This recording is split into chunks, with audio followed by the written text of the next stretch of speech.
KM11 में मैं प्रकाश चौधरी आप सभी का स्वागत करता हूँ। प्रीवियस लेक्चर में हमने केमिकल बॉन्डिंग चैप्टर में ऑक्टेट रूल के बारे में जाना था। ऑक्टेट रूल जैसे कि कोई भी मॉलिक्यूल फॉर्म होते समय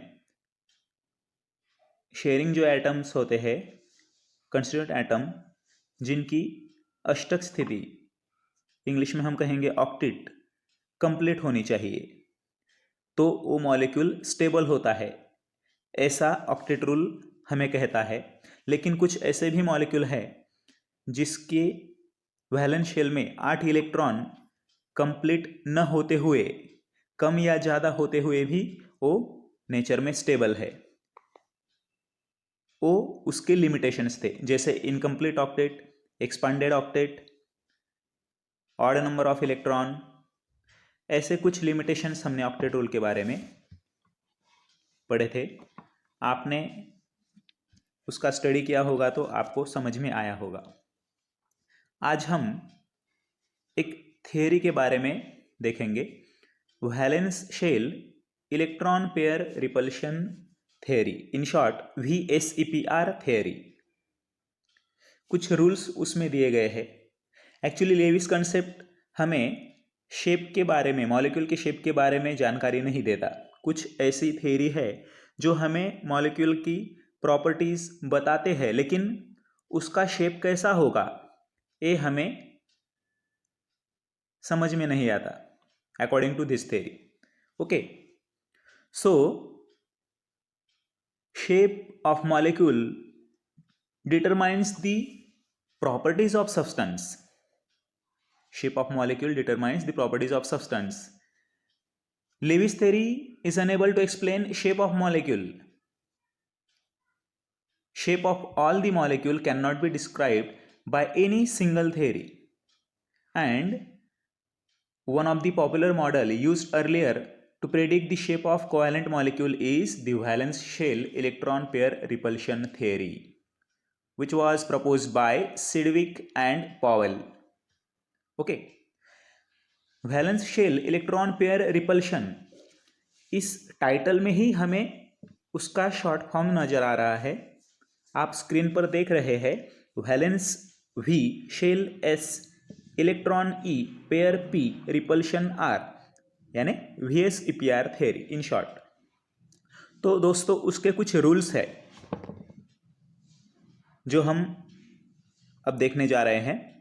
पहला रूल इन सिंपल लैंग्वेज मैं आपको बताता हूं, the arrangement of electron pairs in such a way that repulsion between them is minimum. अब पहली बात, इलेक्ट्रॉन पेयर, पेयर मतलब दो इलेक्ट्रॉन, एक पेयर में दो इलेक्ट्रॉन। अब इलेक्ट्रॉन पर नेगेटिव चार्ज होता है, आप सभी को पता है, ठीक है। इलेक्ट्रॉन इलेक्ट्रॉन जो है उनकी एक पेयर है सपोज, तो एक पेयर और दूसरी पेयर इनमें रिपल्शन रहने वाला है, ये हम सबको पता है, ठीक है। तो कोई भी मॉलिक्यूल बनते समय जो कंस्टिट्यूएंट एटम है वो अपने आप से दूरी बना के रखते हैं due to repulsion between electrons. Okay, वो जो इलेक्ट्रॉन की पेयर होती है उनके पास वैलेंस शेल में, वो इलेक्ट्रॉन, इस एटम के इलेक्ट्रॉन और उस एटम के इलेक्ट्रॉन जो पेयर होती है वो अपने आप से पॉसिबल इतनी दूरी रखते हैं क्योंकि उनके पास सेम चार्ज होता है, पहली बात। Okay, second one, the molecules acquires minimum energy and maximum stability. कोई भी मॉलिक्यूल, ध्यान में रखो, कोई भी मॉलिक्यूल जब बनता है, फॉर्म होता है, तो उसकी एक इंपॉर्टेंट कंडीशन होती है, जो कंडीशन कि एनर्जी, जो मॉलिक्यूल रिजल्टिंग मॉलिक्यूल है अपनी, उसकी जो एनर्जी रहने वाली है वो कम रहेगी और स्टेबिलिटी ज़्यादा रहेगी। मतलब नेचर में जब वो फॉर्म होता है तो उसकी ये इंपॉर्टेंट कंडीशन है कि वो जब बन जाएगा तो स्टेबल होना चाहिए। अगर वो स्टेबल नहीं है, अनस्टेबल है, वो अगर नेचर में आने के बाद, बनने के बाद, फॉर्म होने के बाद अगर ब्रेक होता है तो उसकी कोई वैल्यू नहीं। मतलब कोई भी चीज़ अगर बनती है तो स्टेबल होनी चाहिए, ठीक है। Then third, the order of repulsion between lone pair and bond pairs. अब मैं आपको समझा दूं, हम अगली स्लाइड में देखने ही वाले हैं, आपको डायग्राम पर से पता चल जाएगा कि एटम में जो लोन पेयर या फिर बॉन्ड पेयर होती है वो कैसे शेप डिटरमाइन करते हैं। तो अब ए स्टेटमेंट हम देख रहे हैं, the order of repulsion between lone pairs and bond pairs are as follows. तो ध्यान में रखिए, एलपी मतलब लोन पेयर और बीपी मतलब बॉन्ड पेयर। तो lone pair lone pair, lone pair bond pair और बॉन्ड पेयर बॉन्ड पेयर, दो प्रकार की इलेक्ट्रॉन होते हैं, उनकी पेयर होती है। एक तो लोन पेयर, इसे हम नॉन बॉन्डिंग इलेक्ट्रॉन पेयर भी बोल सकते हैं। ध्यान में रखिए, लोन पेयर मतलब जो बॉन्डिंग में हिस्सा नहीं लेते, ओके, और बॉन्ड पेयर मतलब जो बॉन्डिंग में हिस्सा लेते हैं। अब देखिए, हाइड्रोजन का एक मॉलिक्यूल बनने जा रहा है तो दो हाइड्रोजन चाहिए, ठीक है। ध्यान दीजिए, दो हाइड्रोजन, एक हाइड्रोजन के पास एक इलेक्ट्रॉन है, दूसरे हाइड्रोजन के पास एक इलेक्ट्रॉन है, दोनों का एक एक हाइड्रोजन अगर हम शेयर करेंगे तो दोनों के पास दो दो हाइड्रोजन हो जाएंगे। एक्चुअली शेयरिंग मतलब कोवैलेंट बॉन्ड बनता है, ओके, हमने पीछे भी स्ट्रक्चर में देखा था। तो ऐसे समय जब कोवैलेंट बॉन्ड बनता है, जब शेयरिंग ऑफ इलेक्ट्रॉन होती है, उस समय वो जो इलेक्ट्रॉन बॉन्डिंग में हिस्सा ले रहे हैं तो वो क्या हो गया, बॉन्ड पेयर ऑफ इलेक्ट्रॉन हो गया, ओके। लेकिन कुछ ऐसे भी इलेक्ट्रॉन होते हैं वैलेंस शेल में, एक्स्ट्रा इलेक्ट्रॉन जिसे हम कहेंगे, कि वो बॉन्डिंग में हिस्सा नहीं लेते, तो उसे हम नॉन बॉन्डिंग इलेक्ट्रॉन बोलेंगे या फिर non bonding pair of electron बोलेंगे। उसे ही दूसरा वर्ड है लोन पेयर।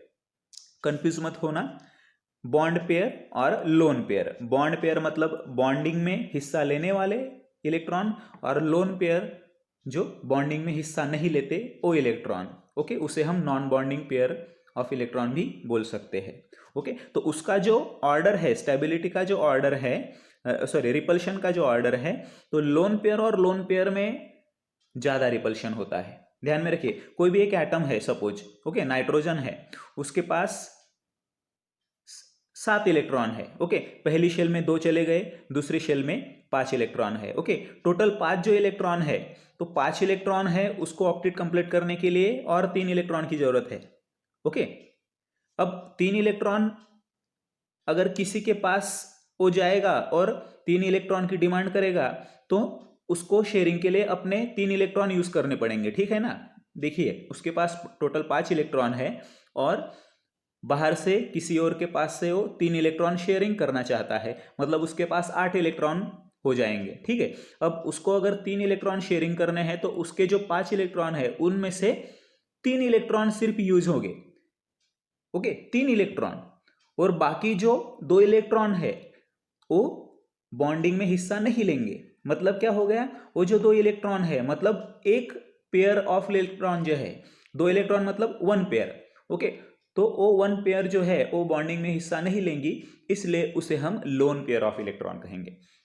हम आगे एग्जांपल में वो डिटेल में देखेंगे। सिर्फ एक अभी ऑर्डर ध्यान में रखो कि repulsion between lone pair of electron ये ज्यादा रहती है, उससे lone pair of bond pair के बीच में जो रिपल्शन होता है वो थोड़ा सा कम होता है, और उससे भी कम बॉन्ड पेयर में रिपल्शन होता है, ओके।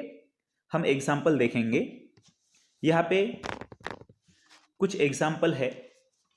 पहला एग्जाम्पल जैसे कि बुक में भी दिया गया है, VSEPR में number of bonding electron pairs दिए हैं। अब ध्यान में रखिए, number of bonding electron pair 2 pair है, मतलब 4 इलेक्ट्रॉन आ जाएंगे बॉन्डिंग में, ठीक है। इधर मॉलिक्यूलर ज्योमेट्री या शेप जिसे हम कहेंगे मॉलिक्यूल्स का, वो लीनियर है। लीनियर मतलब एक लाइन में, ओके। और एग्जाम्पल भी कुछ दिए गए हैं। फॉर एग्जाम्पल अपना कॉमन एग्जाम्पल देखेंगे हम, CO2 मॉलिक्यूल, सभी को पता है, कार्बन डाइऑक्साइड, ओके। तो अब यहाँ पे हम डिटेल में देखेंगे, उसका शेप पहले देख लीजिए। जो ब्लैक गोला है, जो ब्लैक मिडल का जो एटम है वो कार्बन का है, सेंट्रल एटम, ओके ओके। और उसके इर्द गिर्द रेड कलर में जो बॉल्स है वो ऑक्सीजन के एटम्स है, ओके, ऐसा कंसीडर कीजिए। अब देखिए, उनमें डबल बॉन्ड दिखाई दे रहा है, सेंट्रली कार्बन है और उसके लेफ्ट और राइट में ऑक्सीजन है, और वो दोनों ऑक्सीजन उस कार्बन को डबल बॉन्डिंग में अटैच है। तो अब देखिए वहां पे मैंने दिया है कार्बन डाइऑक्साइड मॉलिक्यूल है, उसका सेंट्रल एटम कौन सा है, तो C यानी कार्बन। ओके, एटॉमिक नंबर जो है उसका 6, सभी को पता है कार्बन का एटॉमिक नंबर 6, और उसका एटॉमिक नंबर के हिसाब से इलेक्ट्रॉनिक कॉन्फ़िगरेशन अगर हम रिप्रेजेंट करें तो 1s2 2s2 2p2। ओके, पहली शेल में, इस सब शेल में 2 इलेक्ट्रॉन, देन सेकंड शेल उसमें यस और पी सब शेल होती है, यस में 2 की कैपेसिटी है और पी में 6 की कैपेसिटी है, लेकिन कार्बन के पास सिर्फ 6 इलेक्ट्रॉन है, इसलिए उसके पी सब शेल में सिर्फ 2 इलेक्ट्रॉन रहेंगे, बाकी इलेक्ट्रॉन न होने के कारण वो सब शेल एम्प्टी रहेगी। ओके, और मैंने नीचे दिया है नंबर ऑफ वैलेंस इलेक्ट्रॉन। ये फॉर्मेट हर एक मॉलिक्यूल के लिए हम देखेंगे। अब नंबर ऑफ वैलेंस इलेक्ट्रॉन मतलब क्या, वैलेंस मतलब लास्ट शेल, आखिरी शेल जो होती है उसे हम वैलेंस शेल बोलते हैं, और उसमें जितने इलेक्ट्रॉन रहेंगे उसे हम वैलेंस इलेक्ट्रॉन कहेंगे। तो नंबर ऑफ वैलेंस इलेक्ट्रॉन कितने हैं सेकंड शेल में, एस में 2 और पी में 2 मतलब 4। ओके, अब देखिए उसका स्ट्रक्चर यहाँ पे हम देख, कार्बन के पास जो 6 इलेक्ट्रॉन थे, अब हम सिर्फ वैलेंस शेल के इलेक्ट्रॉन के बारे में बात करेंगे हर एग्जाम्पल में। अब वैलेंस शेल में कितने इलेक्ट्रॉन है, सिर्फ 4, और वही हम लेवी स्ट्रक्चर में रिप्रेजेंट करते हैं। अब कार्बन के पास जो 4 इलेक्ट्रॉन है, तो उसके पास 4 इलेक्ट्रॉन जो है उसमें से एक ऑक्सीजन वो 2 इलेक्ट्रॉन यूज करता है, और जो दूसरा ऑक्सीजन है वो 2 इलेक्ट्रॉन यूज करता है, मतलब कार्बन के 4 इलेक्ट्रॉन यूजेबल है। ठीक है, अब ऑक्सीजन के पास देखिए 8 इलेक्ट्रॉन होते हैं, एटॉमिक नंबर ऑक्सीजन का 8 होता है, उसमें पहली शेल में 2 चले गए। ओके, और दूसरी शेल में 2s2 और 2p4 रहेंगे, मतलब 6 इलेक्ट्रॉन रहेंगे। अब 6 हैं तो उसको 2 की जरूरत है ऑक्टेट कंप्लीट करने के लिए। ओके, तो वो कार्बन के 2 इलेक्ट्रॉन यूज करता है, वैसे ही दूसरा ऑक्सीजन है वो भी 2 इलेक्ट्रॉन यूज करता है। मतलब इस स्ट्रक्चर में हमें वैलेंसी या फिर ऑक्टेट रूल ओबे होते हुए दिखाई दे रहा है। इधर ऑक्सीजन को 2 की जरूरत थी, इसलिए कार्बन के पास से 2 इलेक्ट्रॉन शेयरिंग किए, मतलब दोनों ऑक्सीजन का काम हो गया, और बीच में जो कार्बन है उसके पास खुद के 4 इलेक्ट्रॉन है, तो दोनों ऑक्सीजन के साथ वो 2-2 इलेक्ट्रॉन की शेयरिंग करता है, मतलब उसके भी 4 हो गए, मतलब खुद के 4 और शेयरिंग के 4, टोटल हो गए तुम्हारे 8 इलेक्ट्रॉन। मतलब यहाँ पे कार्बन का और ऑक्सीजन का दोनों का ऑक्टेट कंप्लीट होता है, मतलब वो ऑक्टेट रूल ओबे करते हैं अकॉर्डिंग टू ऑक्टेट रूल। ठीक है, तो अब यहाँ पे ये जो शेप है उसका जो बॉन्ड एंगल है उसके हिसाब से उसकी ज्योमेट्री या फिर शेप बनता है। अब देखिए बीच में कार्बन है और एग्जैक्टली आमने सामने उसके लेफ्ट में और राइट में 2 ऑक्सीजन है। ओके, एक स्ट्रेट लाइन में, तो वो जो मॉलिक्यूल बन गया वो लीनियर मॉलिक्यूल बन गया। मतलब अगर हम देखेंगे ऑक्सीजन, कार्बन और ऑक्सीजन का जो बॉन्ड एंगल हम कंसीडर करेंगे तो कितना रहेगा, 180 डिग्री। ठीक है, टोटल 360 होता है तो हाफ मतलब 180 डिग्री, ऊपर 180 और नीचे 180। ओके, अगर 180 डिग्री होता है बॉन्ड एंगल किसी भी मॉलिक्यूल में 2-3 एटम के बीच में, तो उसे हम लीनियर मॉलिक्यूल कहेंगे। ठीक है, ओके। ऐसे ही कुछ एग्जाम्पल यहाँ पे दिए हैं, CO2 मॉलिक्यूल जैसा है वैसे ही BeCl2 और BeVr2, अगर आप ट्राई करेंगे तो आपके वो ध्यान में आएगा। ओके, नेक्स्ट स्लाइड देखेंगे हम, सेकंड एग्जाम्पल। अब यहाँ पे नंबर ऑफ बॉन्डिंग इलेक्ट्रॉन जो है, अब देखिए पहले भाग में हम सिर्फ बॉन्डिंग इलेक्ट्रॉन के बारे में देखेंगे, नॉन बॉन्डिंग या लोन पेयर के बारे में हम अभी देख नहीं रहे। कुछ एग्जाम्पल है, पहले हम बॉन्डिंग के बारे में देखेंगे, बाद में फिर कुछ ऐसे मॉलिक्यूल देखेंगे जिसमें बॉन्डिंग और नॉन बॉन्डिंग मतलब लोन पेयर दोनों रहेंगे, और लोन पेयर होने की वजह से उनका जो रिपल्शन है उसके वजह से उसका शेप कैसे चेंज होता है वो हम देखेंगे डिटेल में। ठीक है, तो अभी बॉन्ड पेयर के बारे में सिर्फ देखेंगे। तो ये हो गया अपना फर्स्ट एग्जाम्पल जिसमें 2 बॉन्ड पेयर है। ठीक है, आपने अभी देखा कार्बन के पास इधर का एक पेयर 2 इलेक्ट्रॉन की एक पेयर है, उधर की 2 इलेक्ट्रॉन की एक पेयर है, मतलब 2 इलेक्ट्रॉन की पेयर है, टोटल 4 इलेक्ट्रॉन है, मतलब 2 इलेक्ट्रॉन की पेयर है, वो बॉन्ड शेयरिंग करते हैं, इलेक्ट्रॉन शेयरिंग करके 2 कोवैलेंट बॉन्ड बनाते हैं और इस तरह से कार्बन और ऑक्सीजन में डबल बॉन्ड होता है। ठीक है, अब नेक्स्ट एग्जांपल हम देखेंगे बोरॉन ट्राइक्लोराइड का। यहां पे number of bonding electron pair कितने हैं देखिए, 3। ठीक है, इलेक्ट्रॉन पेयर 3 है। Okay, molecular geometry trigonal planar. Okay, और एग्जांपल दिए हैं कुछ BCl3, BH3, BF3 वगैरह, ऐसे बहुत से एग्जांपल होते हैं। तो ये कॉमन एग्जांपल जो हमें याद रहेंगे। अब इसमें हम एक कोई भी एग्जांपल चूज करेंगे। सपोज यहाँ पे हमने BCl3 देखा है। ओके, तो बोरॉन का जो सेंट्रल एटम है वो कौन है, बोरॉन। ठीक है, और उसके आजू बाजू जो है इर्द गिर्द 3 क्लोरीन के एटम है। ओके, तो बोरॉन का जो एटॉमिक नंबर है हम सबको पता है 5 है, मतलब उसके पास टोटल 5 इलेक्ट्रॉन है। उसका इलेक्ट्रॉनिक कॉन्फ़िगरेशन है 1s2 2s2 2p1। ओके, मतलब वैलेंस शेल में, वैलेंस शेल कौन से, उसकी सेकेंड वन। ओके, और सेकेंड शेल में यस और पी सब शेल होती है, और उसमें यस में 2 और पी में 1 इलेक्ट्रॉन है। ये हमें इलेक्ट्रॉनिक कॉन्फ़िगरेशन रिप्रेजेंट करता है। मतलब total valence number of electron कितने हो गए, 3। सेकेंड शेल में टोटल वैलेंस इलेक्ट्रॉन 3 है। अब देखिए बोरॉन के पास टोटल 3 इलेक्ट्रॉन है। जो सेंट्रली छोटा सा एटम है वो बोरॉन है, ऐसा कंसीडर कीजिए। उसके पास 3 इलेक्ट्रॉन है। ओके, 1 2 3। ओके, अब इधर क्लोरीन के बारे में हम देखेंगे। क्लोरीन का एटॉमिक नंबर 17 है। ठीक है, तो पहली शेल में 2 चले गए, 1s2 में 2 चले गए। उसका इलेक्ट्रॉनिक कॉन्फ़िगरेशन अगर हम देखें तो 1s2 मतलब पहली शेल में 2 चले गए, 2s2 2p6 मतलब दूसरी शेल में 8 चले गए, 2 और 8 कितने हुए, 10।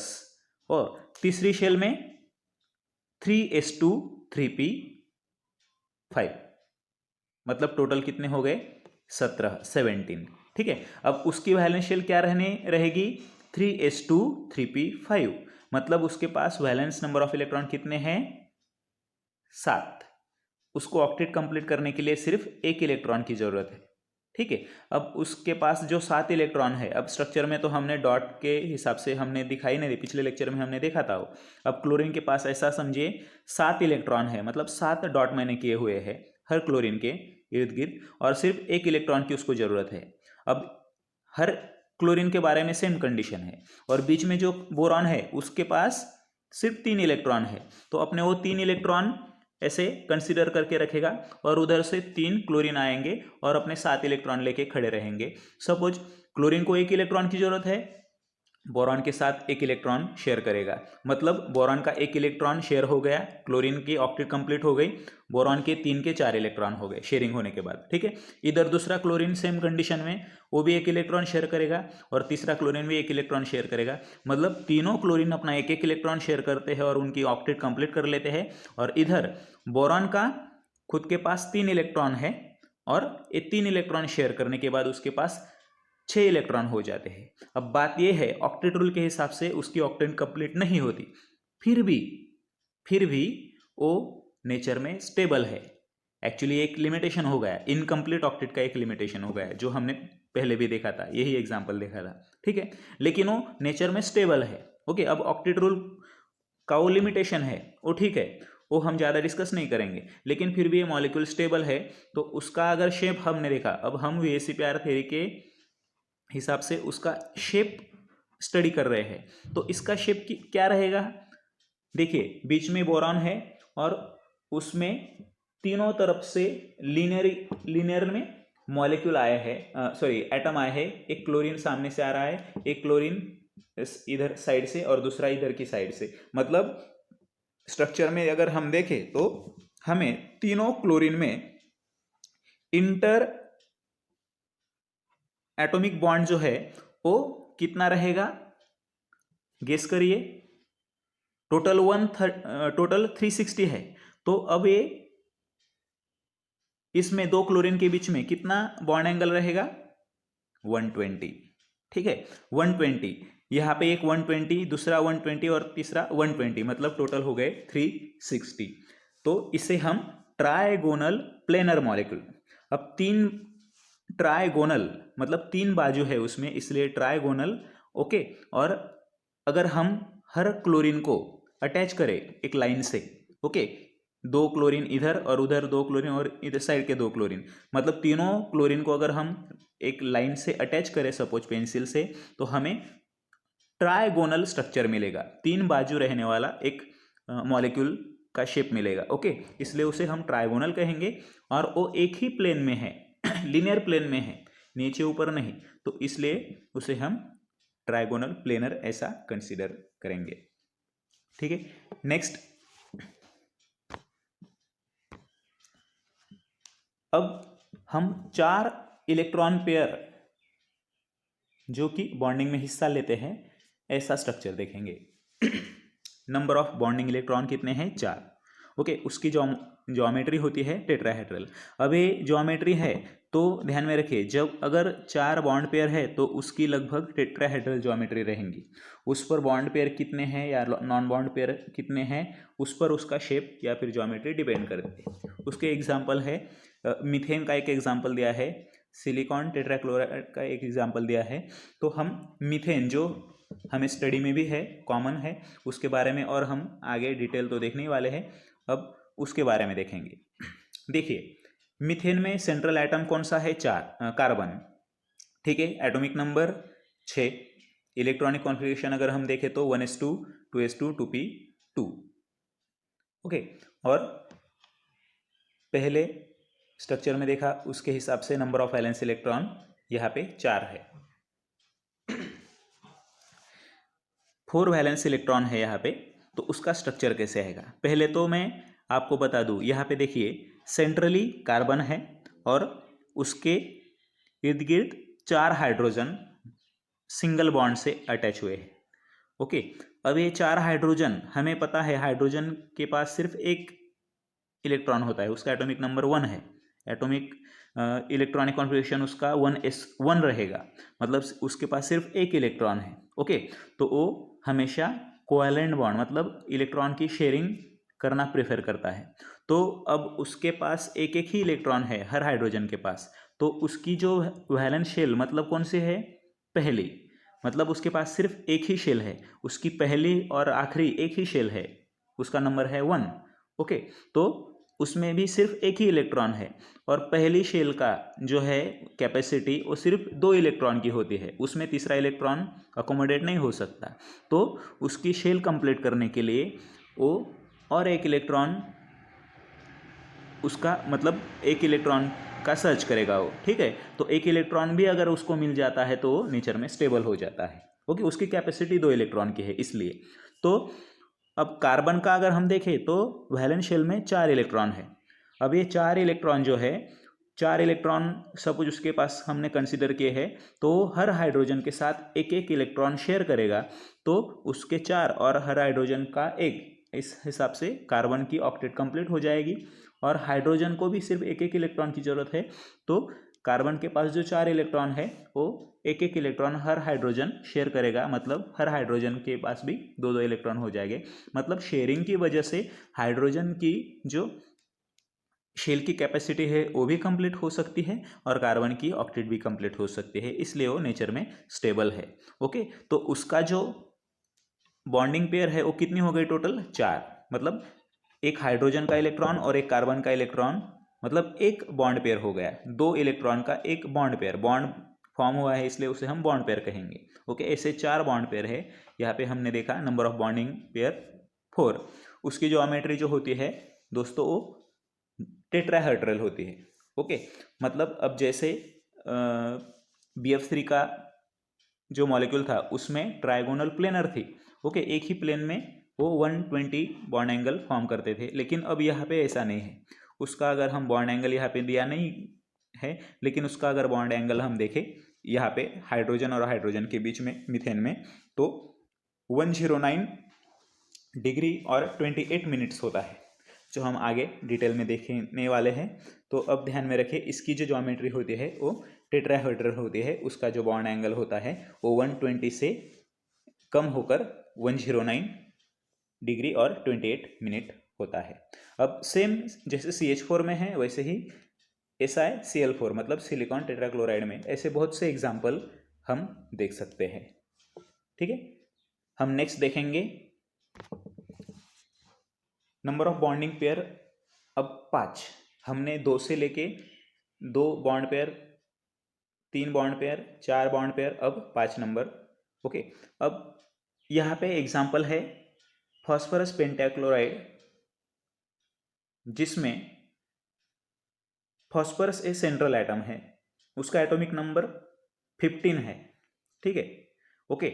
और इलेक्ट्रॉनिक कॉन्फ़िगरेशन अगर हम देखें, 15 इलेक्ट्रॉन को हमें रीअरेंज करना है, तो पहली शेल में 2 चले गए, दूसरी शेल में 2 और 6 8 चले गए, और तीसरी शेल में 3 में S में 2 और 3P में 3, मतलब टोटल हो गए 15। ओके, मतलब थर्ड शेल यानी वैलेंस शेल में, लास्ट वाली शेल में इलेक्ट्रॉन कितने हैं, तो 5, इसलिए नंबर ऑफ वैलेंस इलेक्ट्रॉन हम 5 कहेंगे, 5 कहेंगे। ठीक है, अब उसके पास 5 इलेक्ट्रॉन है, उसको ऑक्टेट कंप्लीट करने के लिए कितनी इलेक्ट्रॉन की जरूरत है, सिर्फ 3।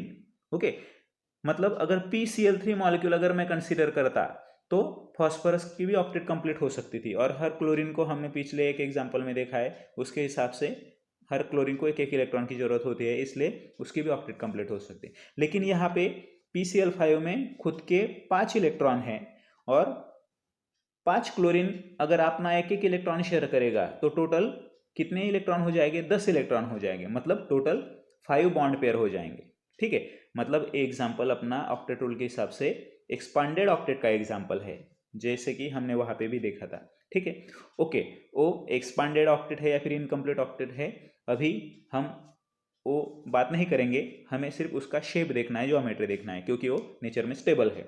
ओके, ऑक्टेट रूल के हिसाब से वो लिमिटेशन में हमें वो दिखाई देगा, लेकिन यहाँ पे हम उसका शेप देखने जा रहे हैं। अब यहाँ पे देखिए, फास्फोरस का जो सेंट्रल एटम फास्फोरस है, उसका एटॉमिक नंबर, उसका इलेक्ट्रॉन प्रोडक्शन देखा हमने, वैलेंस इलेक्ट्रॉन जो है वो 5 देखे हैं। अब ये 5 इलेक्ट्रॉन फास्फोरस के पास है, 5 क्लोरीन उसके साथ आते हैं और अपना एक एक इलेक्ट्रॉन शेयर करना चाहते हैं। अगर 5 इलेक्ट्रॉन क्लोरीन के और 5 इलेक्ट्रॉन फास्फोरस के इलेक्ट्रॉन शेयर होते हैं तो टोटल 10 इलेक्ट्रॉन होते हैं, मतलब 5 बॉन्डिंग पेयर होती है, मतलब 5 बॉन्ड होते हैं।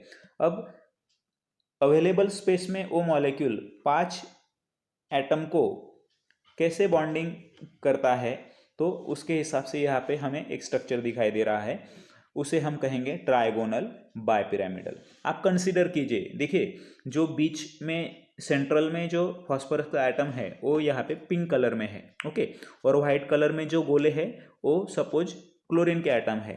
तो अगर हमने एक प्लेन कंसीडर किया, प्लेन कंसीडर ऊपर और नीचे का नहीं, ऊपर का एटम और नीचे का क्लोरीन एटम छोड़ दीजिए, अंदर के जो 3 इलेक्ट्रॉन है देखिए, वो तीनों इलेक्ट्रॉन फास्फोरस के एग्जैक्ट, सॉरी, तीनों जो एटम है क्लोरीन के वो फास्फोरस के एग्जैक्ट लिनियरली सामने है, स्ट्रेट लाइन में है, देख रहे हैं आप। ओके, मतलब 120 एंगल वो फॉर्म करते हैं, और ऊपर का जो है उसको 90 डिग्री में, वो जो प्लेन है उनका तीनों में, वो 90 डिग्री में उसको बॉन्डिंग में है, और नीचे वाला जो है वो भी 90 डिग्री में।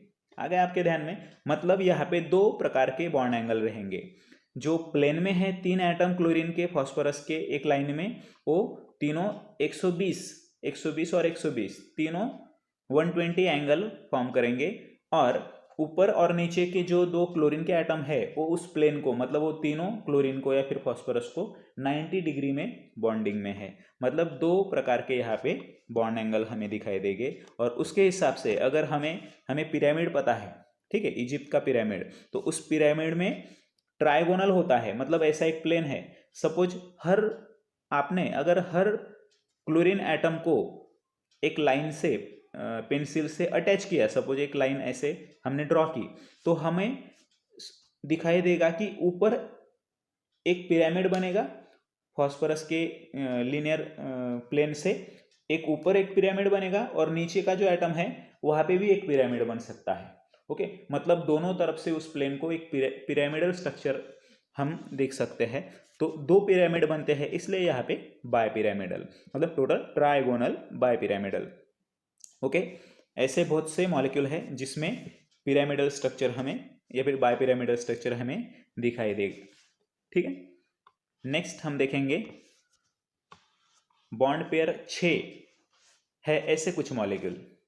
ओके, तो उसमें हमने पहले भी एक एग्जांपल देखा है SF6, okay, sulphur hexafluoride, okay, selenium hexafluoride, ये जो मॉलिक्यूल्स है तो उसमें हम SF6 का एग्जांपल देखेंगे। अब हम 2 से लेके 6 नंबर तक बॉन्ड पेयर अब देखने जा रहे हैं।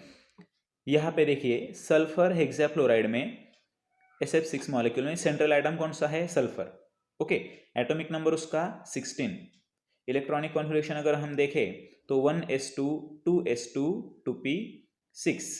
ओके, और आगे वैलेंस शेल में 3s2 और 3p4, टोटल हो गए 16 electron. Okay, number of valence electron कितने हैं? 6, जो कि थर्ड शेल में है।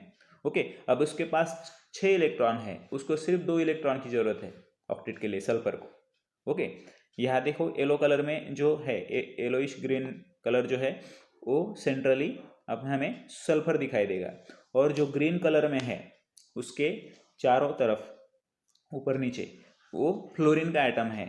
ओके, अब सल्फर के पास जो 6 इलेक्ट्रॉन है तो हमें तुरंत ध्यान में आ जाएगा कि उसके पास अगर 6 इलेक्ट्रॉन है तो वो 6 बॉन्ड फॉर्म कर सकता है। उसकी कैपेसिटी कितनी है?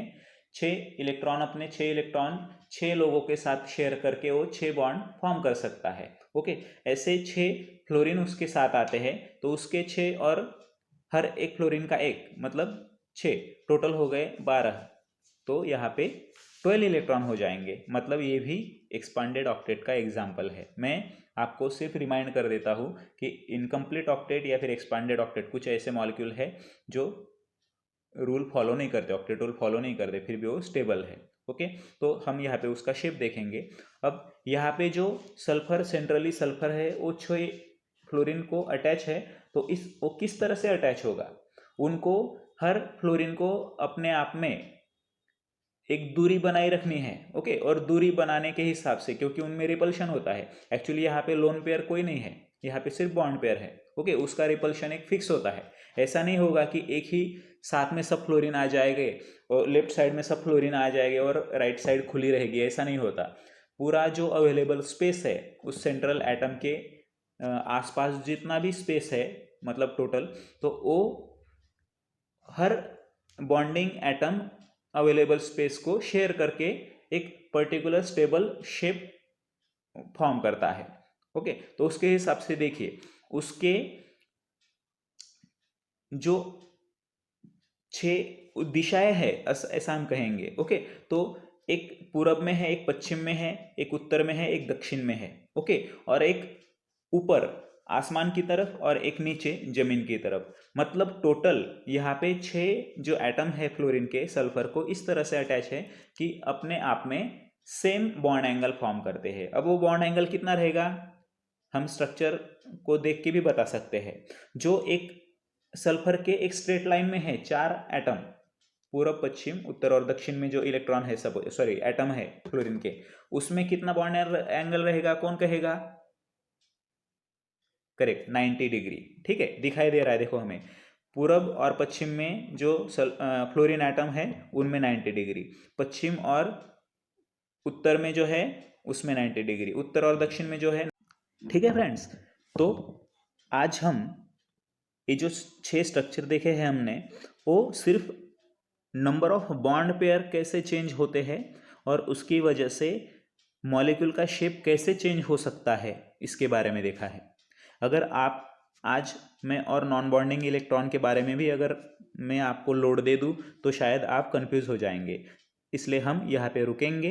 ओके, और जितने भी मॉलिक्यूल मैंने अभी यहाँ पे बताए हैं जो टेक्स्ट बुक में भी डिटेल में दिए गए हैं, तो वो थोड़ा सा स्टडी करके देखिए, कुछ प्रॉब्लम होगा तो शेयर कीजिए।